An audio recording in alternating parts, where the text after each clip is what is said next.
episode that I love you. Yes, I do. Greetings from Castle Goring, from Mickey, Aurora, and from me. Well, I have a treasure to share with you. Actually, I'll share two treasures with you. One at the end, which I will share two photographs of gorgeous George Baron, Lord Baron, and his sister Augusta. My two kitties. They're acclimatizing themselves. They're slowly but surely settling in. So I took two photographs of them. But to anybody who wants to see the most wonderful, absolutely wonderful update of Sophocles' Oedipus, go to the Wyndham Theatre. I went to the opening night last week. I have to tell you, Mark Strong is wonderful as Oedipus, and even more wonderful than he is Leslie Manville as Jocasta. Just brilliant. The whole thing is the most wonderful update of Oedipus. Truly tragic, and the way Robert Icke has done it is just brilliant. Everything about it was brilliant. I went with a dear friend of mine who's one of the backers, and I often go to things with her, and I always complain, oh, gosh, don't tell me we have to get up for the obligatory standing ovation. Well, this time I jumped out of my seat and said, this definitely deserves a standing ovation. And there was nothing obligatory about it. Absolutely brilliant. So anybody who wants to see the most wonderful production of Oedipus, head to the Wyndham Theatre. Okay, having said that, I have a correction to make as well. Thank you to everybody who pointed out to me that I was right to put the Geelong school timber tops in Australia, but I was wrong to pronounce it Geelong because it's evidently Geelong. Thank you for that. It's evidently an Aboriginal name, and as usual, I'm delighted to stand corrected. And now we will plunge in, because we have a lot of ground to cover today, with what Paulina Peter has to say. Lady C, do you think Harry and Meghan...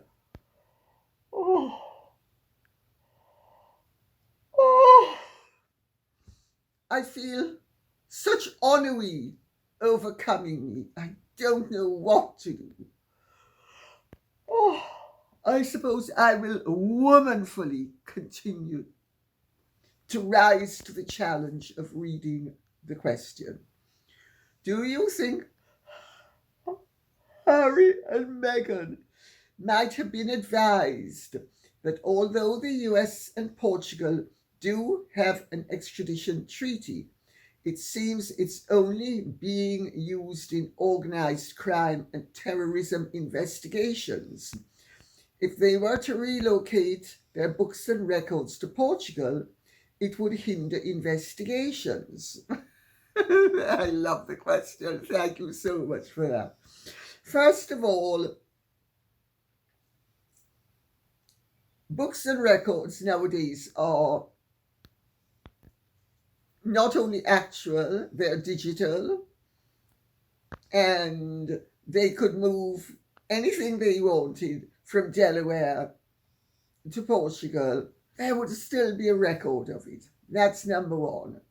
Number two, We need to chase down that missing $6 million. But maybe we shouldn't bother because I know where it is. It bounces from account to account. Like checks made of rubber. Pum, pum, pum.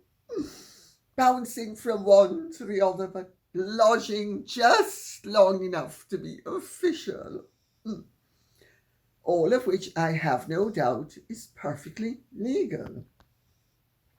I really don't think that Harry and Meghan are moving to Portugal, and if they were moving to Portugal, they would not be moving to escape the consequences of any malfeasance in Delaware. I would hope that they were clever enough, because you need to remember, I'm Rachel saying, slap him once, slap him twice, slap him again. That's what we do at my law firm. Security, come and fix these guys for me. Well, I think it's most likely perfectly legal. Of course, it may not be Chrysler or Cadillac. It may be more in the line of Dodge, but doesn't alter the fact it's still legal.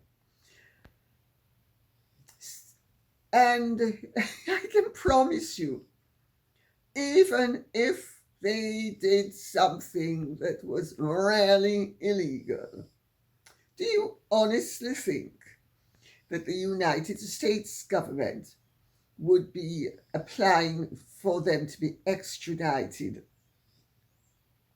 from anywhere for the sake of a few paltry $1 million? Look at the billions that go missing on practically a daily basis.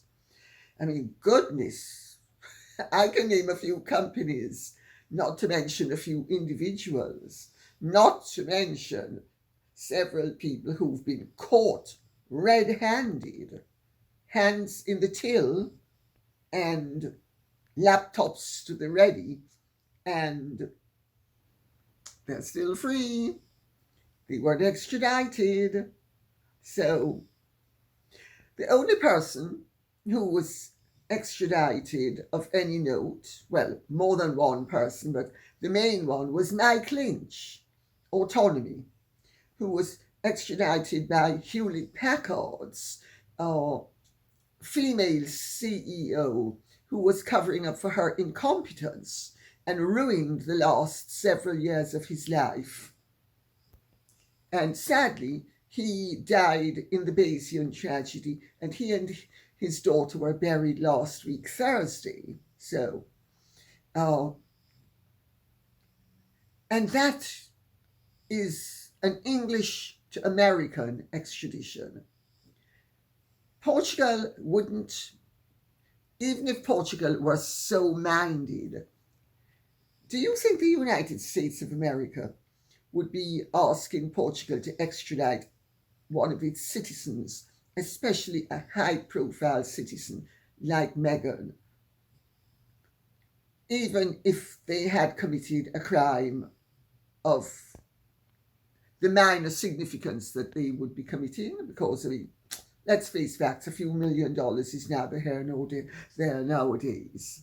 Not trying to sound grand, just making the point. Most criminals nowadays deal in the hundreds of millions and the billions.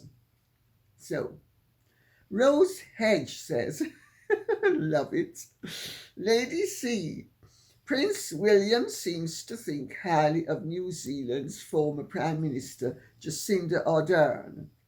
He presented her with a damehood recently. There has been considerable criticism of her. Please share your thoughts. Well, I need to point out that as the former Prime Minister of New Zealand, she would not be put forward for a damehood by the United Kingdom. It would be by the Kingdom of New Zealand. And it would be very churlish of the monarch to deny her the honour. And Prince William does investitures. Yes, both of them are heavily into the climate change theme and all sorts of green policies. And I mean, they are true believers, both of them. So, does it have anything to do with her politics as Prime Minister? Well, presumably that's why she was honoured. But I'm not sure why she was honoured.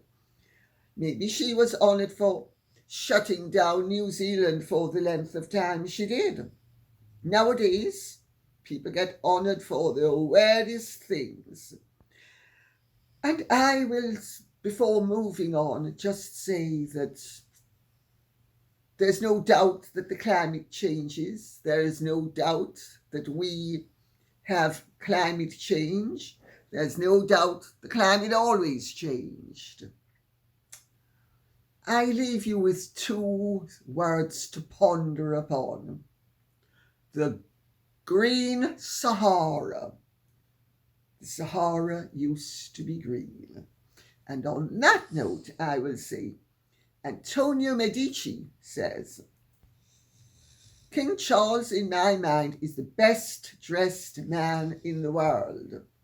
Well, his great uncle David, Prince of Wales, then Edward VIII, then Duke of Windsor, was a particularly natty dresser, even nattier than Charles. Charles is a conservative but natty dresser.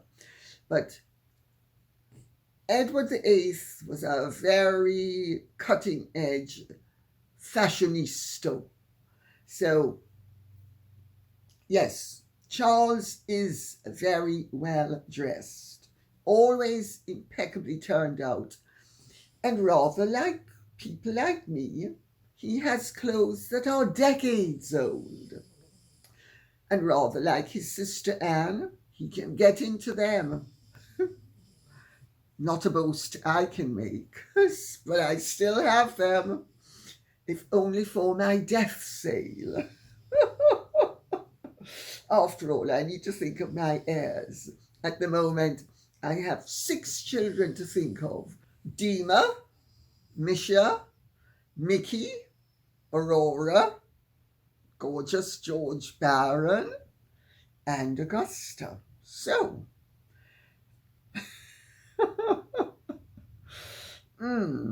yes, well, shall we leave it at that? And I agree. King Charles is a very well-dressed man, and Camilla, who's never really cared that much about clothes, has really upped her game brilliantly, hasn't she? Can bear us, say. Lady C, like many Australians, or maybe it's Canberras. Canberras. I think it could be that. So either Canberras or Canberras says, Lady C, like many Australians, I am appalled by the discourtesy shown to the King and Queen by the Republicans. Worst of all is Senator Lidia Thorpe attacking the King in Parliament and posting a cartoon of him decapitated. I'd love your opinion. Well, I hope that Australia hasn't reached the pass that we in the United Kingdom have reached, where people get sent to prison for thought crimes. Well, she's certainly done more than come up with a thought. I mean, there are, I'm sure, that Keir Starmer, if she were on the wrong side of his political divide, would be able to say that that is an incitement to commit murder, and proof of it is the decapitated king, and therefore she should be charged with serious crimes. And since it's treason to actually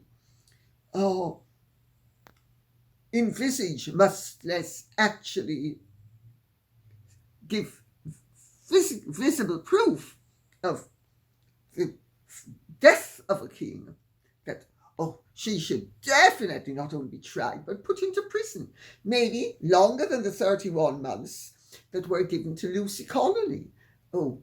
I forget. She is an Aboriginal senator, is she?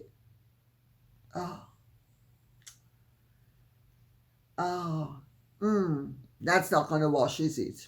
Oh no, nothing's going to happen to her. Nothing.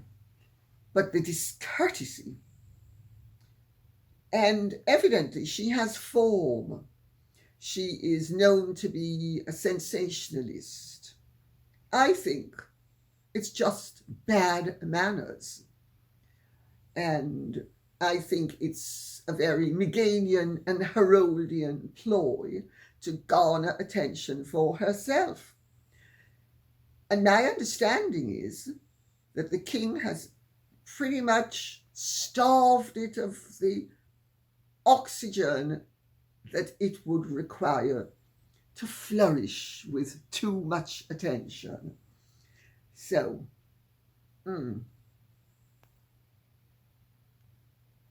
tacky.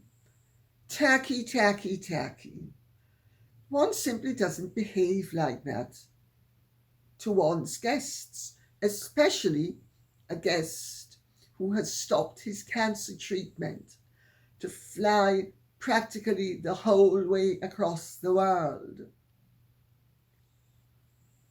Whether you are a Republican or a monarchist doesn't alter the fact. Good manners require that you behave with a modicum of decency. And also, your own dignity requires that you don't behave like a crass and vulgar Meghan. Sorry, exhibitionist. Sorry. It's just that Meghan is such a fine example of vulgarity that when one thinks of offensive behaviour, she immediately springs to mind. Drew B. says, "Dear Lady C, as a proud Sydneysider, and despite a rainy arrival on Friday night, I can assure you that the King and Queen were very warmly welcomed by the Australian people. I know that. After a day of rest, the King and Queen have been out and about on Sunday meeting the people and bringing them much joy and happiness. And yes, there were the usual not my king bystanders, but the numbers were negligible.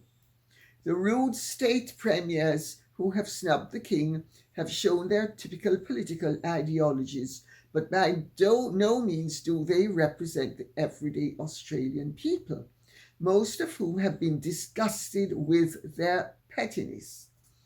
I cannot see Australia being a republic for a long time. The figurehead that the king represents suits us just fine. Many people do not want the bureaucracy and additional level of government that the president represents.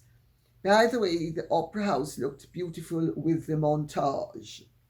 I read that out because it was very much to the point, and I got comments like this in quite a multitude of forms. And I just thought, yeah, let's rock and roll with that, because it has shown that Charles and Camilla have actually been enjoying pretty decent crowds, and that people have responded to them as the warm and kind and decent human beings that both of them truly are. And let's leave it at that. Carol Jablonski says, "I don't think it would be Carol Jablonski, because then it would have been Carol Jablonska, unless, of course, Carol is Charles. So, in which case it would be Jablonski. So, sorry if I have mispronounced the name. I'm going with the flow thinking you're an American woman as opposed to man. Okay? If I'm wrong, forgive me. Dear Lady C, Sophia Patel of the United Kingdom Labour Party is apparently sending former and current Labour Party members to the US to campaign for Kamala Harris in the swing states. This is clearly election interference by a foreign entity. I would really like to hear your take on this recent development, as I really appreciate your no-nonsense views and comments. Blessings to you and your fur babies. Well, it is foreign interference of the grossest sort. It's against United States law. The inconsistency is truly inconceivable. But it looks as if we're not the only country that now has a two-tier government and a two-tier system with the two-tier application of the same law. Someone on one side of the political divide breaks it, they're a criminal. Somebody on the other side of the political divide breaks it. Oh, they're actually a really good person. They're one of our allies. Well, let's remember Hillary Clinton in the 2016 election mewling about Russian interference and how the Russians were creating interference so that Trump would be elected president. And it turned out, A, the whole thing was a lie. B, it was orchestrated with the assistance of the British. I mean, you really have to ask yourself sometimes. Well, you know, Labour sending 100 current and former members to help the Democrats in the swing states for almost 3 weeks before the November election. It certainly clears up any doubts as to the political sympathies and the gauche tendencies that the Harris government would share with the Starmer government. Now remember, Keir Starmer was in power for no more than 2 weeks before he cleared out the prisons of true criminals to make space for people who did not agree with his policies and has put them into prison already. Now that's real speed.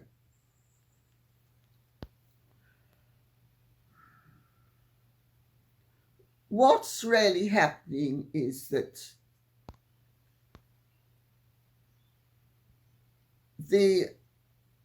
by inviting a foreign power to send activists to canvass on behalf of one political party, not only are they breaking American law,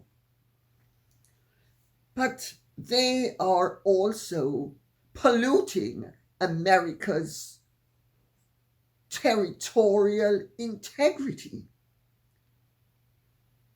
They are inviting in foreign activists. Neither political party should be doing it. But I suppose they will say it falls within the law. Well, I suppose the rationale, if you think this through, is that if a foreign power is invited in to affect the outcome of an election, that's not foreign interference. But if a foreign power is doing it covertly, that's political interference. I suppose that's the way the argument would be able to be run legally.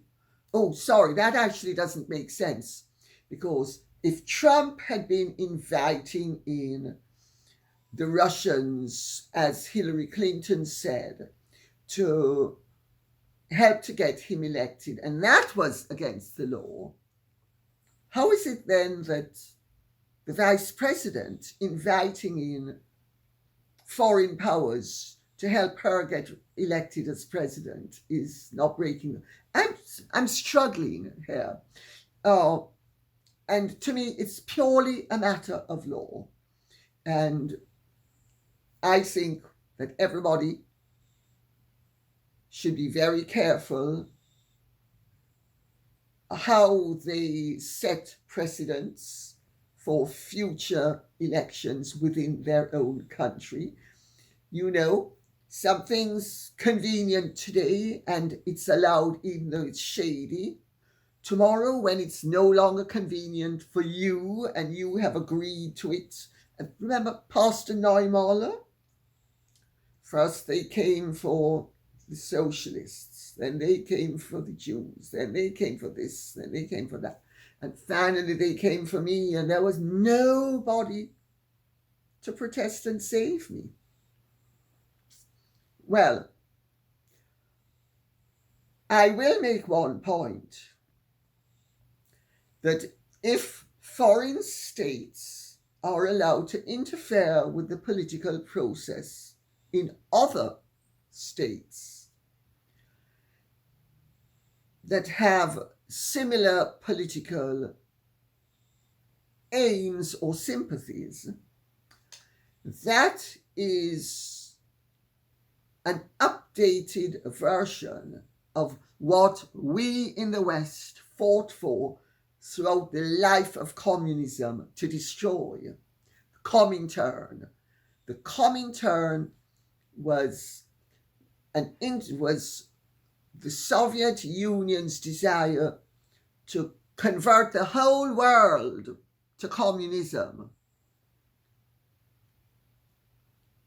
We have a variation of that taking place right before our eyes, where the left-wing Labour Party is invited to the United States of America to influence voters in the swing states to vote for a political party that would presumably be as left-wing as this political government, this British government is. It's an updated version of Comintern. We spent decades fighting the communists to prevent the dissemination of communist principles into our society. We should be fighting to prevent the dissemination of any other political system to corrupt our own. Free and fair elections for an independent state means no outside influence, whether it is invited or not. And I have to say, in my opinion, uninvited is a lot more acceptable than invited, because at least it shows that the parties in question have some sense of integrity and some sense of what is required as the leader of a sovereign state, because your first duty is to that state. Of course, if your first duty is to the shared ideals that other states possess and have helped you to achieve victory in an election. Deeply dodgy, the thin end of the wedge. That's my opinion. Sharon MC says, as civil servants in Northern Ireland are told to refrain from using words such as pigs might fly, are you feeling fearful of the consequences of using such words, Lady Colin? Ha ha, truly mad and absolutely terrified. Look at me, quiver and quake. Here we have Mr. Piggy flying. Then we have Mr. Piggles. And notice he has that his can actually go on. He's flying too with his goggles. This one's goggles are on its forehead. This one has them on his eyes now, but I'm going to put them on his neck so the girls don't bother him. And then, of course, we have our old reliable, terrified, and absolutely terrified. Pigs might fly. It looks as if pigs really are flying nowadays. I don't know why people aren't more vigilant as to their rights as independent, fair-thinking, law-abiding citizens.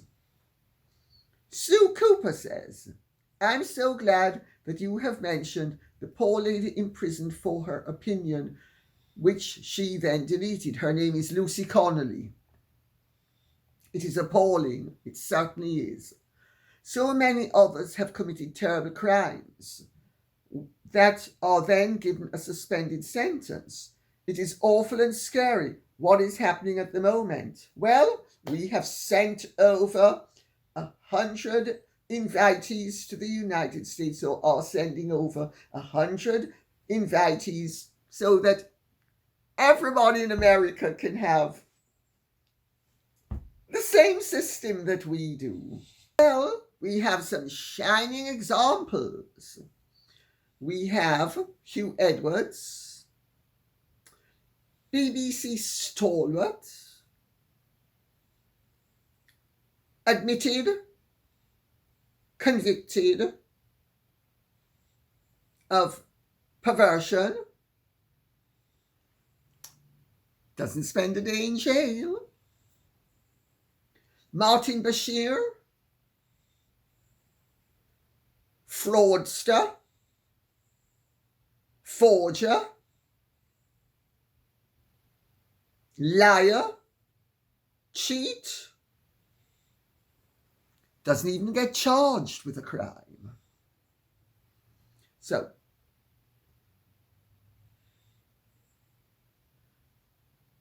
then we have a respectable woman who doesn't actually, if you read what she said, she makes a post where she says, I don't care what happens to these people. If this happens to them, I don't care. She's not recommending that anybody do it. She's simply saying that that she doesn't like them, she thinks they're terrible, she's rude about them, and if something terrible happens to them, she doesn't care. She's not recommending that something terrible happen to them. Let's be clear about that. And this has been a great failing of her legal team, that they didn't argue that point. And I don't know how her legal team is going to get around such a harsh sentence when they pled guilty, because their incompetence is beyond belief as well. So let's also give credit where it's due, because they're the ones who have helped to get her into the mess that she's in. What is happening is the criminalization of those who express ideas that are unacceptable to the puritanical orthodoxy. If you express an idea that is unacceptable to a certain prevailing viewpoint, it is Puritanism of the highest order. We had the Puritans in the 17th century, 1649 to 1660, under what was called the Protectorate, abolished the monarchy, abolished Christmas, abolished the theatre, abolished parties, abolished all other religions except the crazy Puritans who were, we're doing this a variation and an update of the same thing. And it's happening before our eyes. I've been saying this for some time now. We need to make sure that we make our voices heard. Lucy Connolly should be released from prison forthwith. If anybody should be in prison, it's Hugh Edwards. And long before Hugh Edwards should be in prison, and for far longer, should be Martin Bashir. And what about Tony Hall, the director of the BBC, who covered up left, right and centre? Why hasn't he been charged with something? I'm sure there's a crime there somewhere. I.D. Griffin says, "Thank you, Lady C, on one of your best podcasts. Some of you like the heavier stuff, some of you don't. I'm trying to intermingle." Clearly, the next generation is losing sight of the struggles of the past, effectively allowing other major powers to gradually take advantage and in many situations control over other independent nations. Quite frightened to watch what's going on. We are like a weak and stupid woman who surrenders her virtue for nothing, when if she retained it, she would have a great life. That's what's going on right now in the world. Will it change? Will it get better? Or is it going to get worse? That's the question. I'm just glad I was young when peace and love reigned supreme. Let me leave it at that.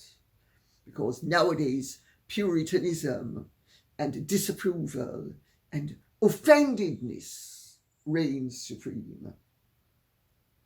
Lack of freedom over regulation. Pam says, "Lady C, I am part of the generation that fought for civil rights, women's rights, gay rights. We did make a difference, but everything we fought for has been turned back around. We died trying to make the world a better place, and as I am now closer to the end of my life, I fear what lies ahead for my grandchildren." Well, you're right to fear. We are the generation that implemented great freedoms, and our libertarianism has been turned into illiberalism.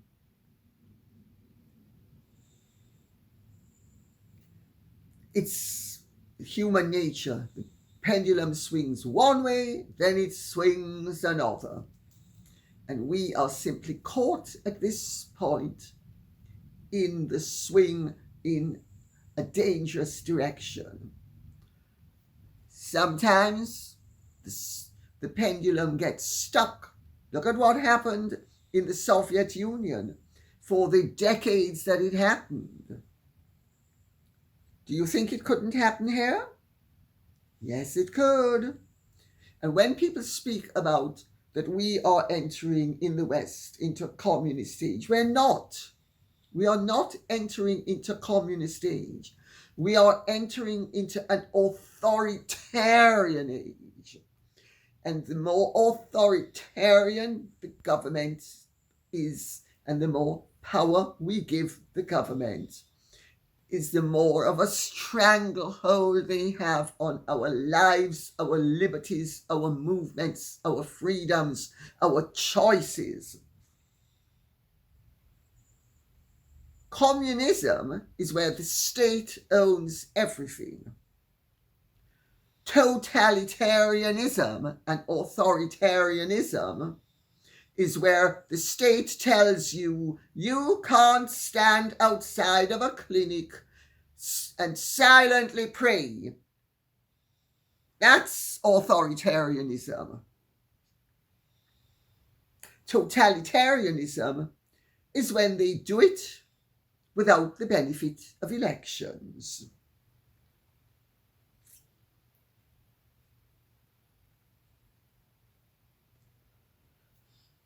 We are living in very dangerous times because many of the Western governments or the politicians are naive enough to think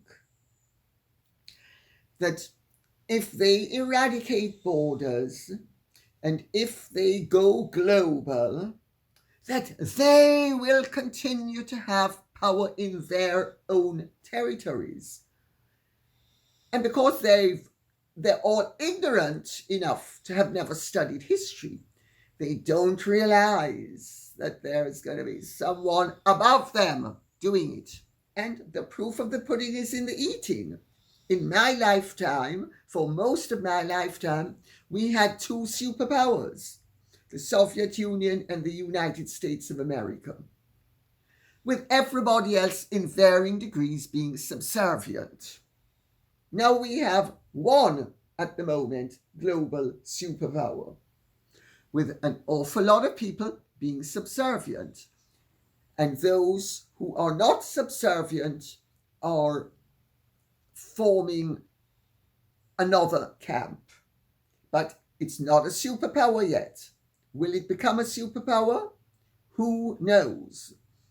Certainly, there is a school of thought that says the only reason why the United States of America under Clinton and then Rumsfeld did not want Russia to join NATO and to be a part of the family of Europe was that they understood that Russia would have ultimately become the most powerful country in Europe, and you would have had the European bloc, and then you would have had the American bloc.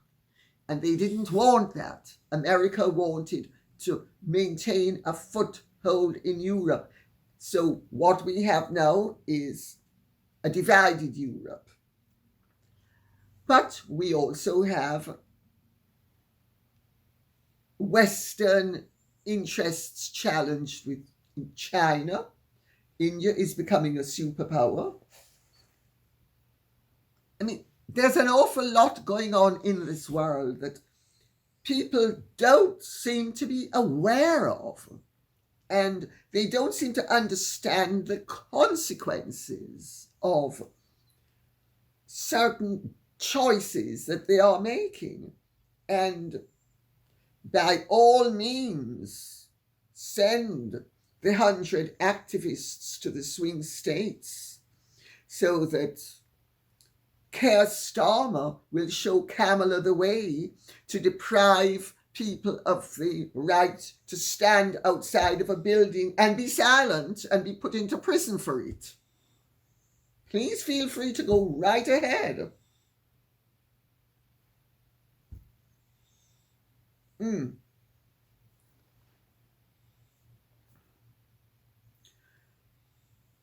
I wonder what the reaction would be if Trump asked for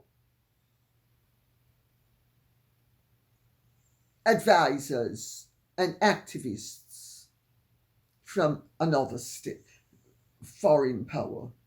Can you imagine what the hue and cry would be?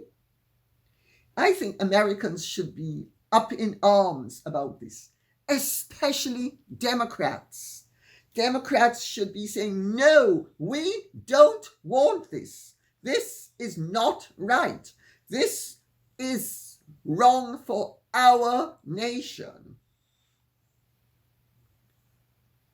I say that as somebody who has no skin in one way in the game, but has a lot of skin in the game in another way. Because if America goes bottoms up, you know the saying, America sneezes, the rest of the world catches a cold. I want America to be vigorous and in good health. But at the moment, the concept of globalism is not only going to deprive nation states of their actual independence, it's going to become the Western substitute for what the communist Comintern wanted for the rest of the world. Jackie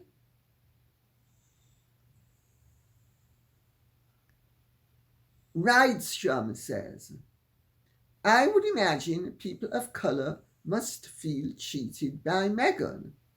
I'd love to know if they ever could relate to her anyway, being how white she looks. Well, that's why she browns up. But it could have been such a fabulous thing had she been a decent human being to represent them, particularly within the Commonwealth. Remember how shocking it was when that actress, Adjoa Andoh, pointed out during the Platinum Jubilee how white the balcony looked?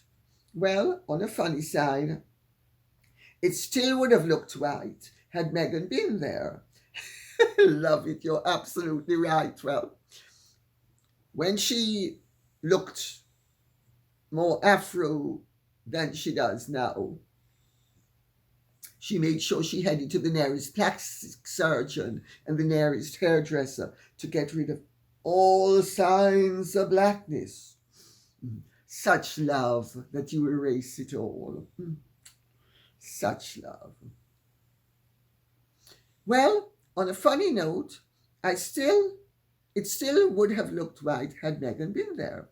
I'm equally surprised that there are some black folks who support Meghan, rather than calling her out as one who does not represent them or their values. Well, let me continue reading because she says it. I had a thought, but I think she expresses it.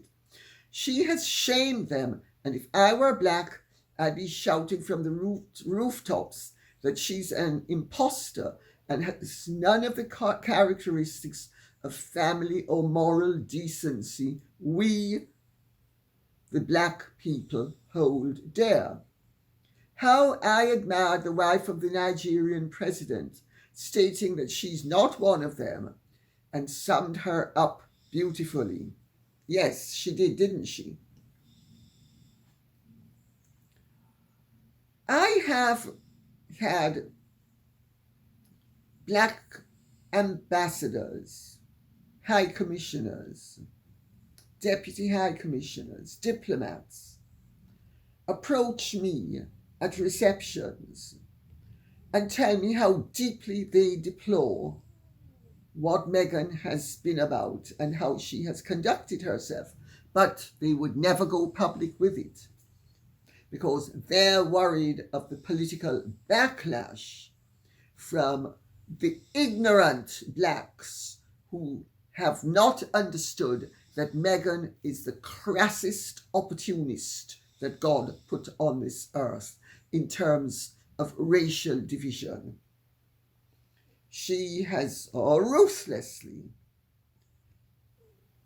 undermined not only the platform she was given, but she has spat in the faces of all her supporters. Instead of being appreciative and grateful for the welcome she got from the British royal family and the British people, she moaned and boned and bitched like the bitch she is about how everything wasn't exactly to her finicky, irrational, delusional, egotistical, maniacal, sociopathic, narcissistic requirements. And if she thinks I'm being unjust, I would invite her to sue me. If she thinks I have said anything that is untrue and unfair and defamatory, I would invite her to sue me. I will see her in a court of law if she does, because I know from many black people that they regard Meghan as the lowest of the low for having squandered the most wonderful opportunity that she was given. She was handed privileges on a plate that no other entrant into the royal family had ever been handed. And instead of being appreciative, she expressed the grossest ingratitude. But that is what happens when you are a malignant, sociopathic narcissist. Because no matter how much you're given, it's never enough. Because you have a totally distorted idea of your entitlement. And on that note, I'd say thank you very much for listening. I hope this has been of some interest to you. If it has, please keep the questions and comments coming in so I will know what you would like us to be speaking about. Thank you so much. Take good care. God bless and goodbye.